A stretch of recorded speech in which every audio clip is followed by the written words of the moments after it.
How y'all doing today? My name's Ayin, and today's topic of discussion is going to be keep work concerns in the proper perspective, or keep work concerns in check. Keep work concerns in check. What I mean by this when we're talking about keeping work concerns in check, be concerned about what you should be concerned about.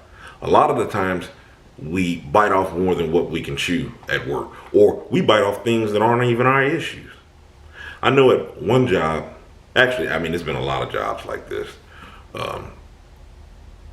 that you hear things going on, or maybe you take a liking to a person at the job and they're going through issues, and you begin to go through issues with them because you like the person, and you hate to hear some of the things that's going on, so you kind of get emotionally tied up in it. Well, no, that wasn't right, that wasn't fair, and this, that, and the other. And the people that they're telling you this about that are doing them unfairly or unjust, you start to identify what this person is talking to you about it. This other person they're talking about, they start to begin to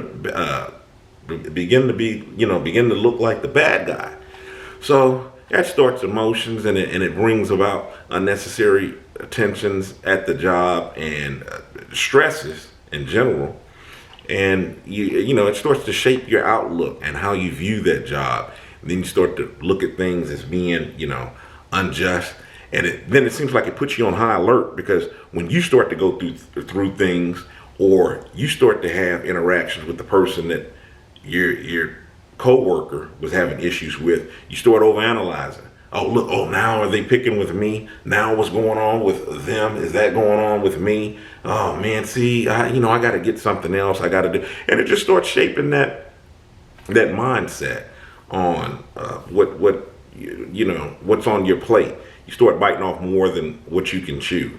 And when you really get down to thinking about it, your job is just what it is. It's your job, is what they hired you to do. If your job involves, dealing with employees or associates, or even the public, to where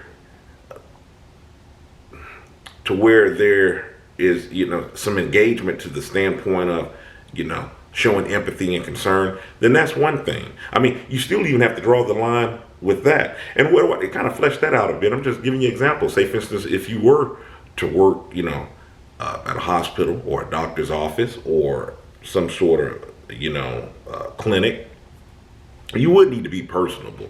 You would need to, have that face of professionalism and empathy with who you're dealing with, and trying to serve them the best way that you can. But once that instance is over, then you draw the line and you stop and you go to the next one. It's not the next person's fault that you've had a rough day where you've dealt with 14, 15 people where they had some really concerning issues that went about. That's your job. That's what you got hired to do. So it's just keeping those things in perspective to allow you to do what you do comfortably. And remember the reason why you were hired. Remember the reason why you sought out that job, to do whatever it was that you chose to do. So make sure that you keep your concerns in check, and you should be concerned with what you should be concerned with. Because once you can rule out what is in your description of these are the things that I should be concerned with at work, then what falls to the wayside. Sometimes when people are talking to me about things that's really concerning, I'm just saying at work, what I'm saying, I can empathize with anyone and be a listening ear. But I'm just talking about when you get those complainers who are because they're just complaining, because that's what they do. Or they're just about stirring up drama. Sometimes people can come to you in the most sincerest form, especially when you're new at the job, and you're just like, oh man, I'm sorry to hear that, man, that's bad. You seem like a nice person, that shouldn't happen to you. Then the longer you're working, they're like, oh, I see, I know why you're going through what you go through. So draw those boundaries, keep things in the proper perspective. But one of the things that I do normally, especially if I don't know you, I'm gonna listen to what you're saying, and be involved as far as, having that empathetic tone and whatnot. But the minute that you walk off, I'm getting back to being me. I'm not going to take that with me. And that was something I had to learn the hard way from the past, like what I started out saying at the beginning of this video. You listening to people and you're getting turned around. And sometimes when you start to recognize those people where it seems like they're going in all this detail and they're shaping your view on something in particular, a lot of times, especially with me getting older, I cut the conversation in a pleasant way, so I can get on back to my day, because I don't want to take part in it. Especially, it really depends on my headspace as well. I'm just like, man, I'm not trying to be here doing this. And keep in mind, the more that I'm sitting here listening to you, I'm not doing what I'm supposed to be doing.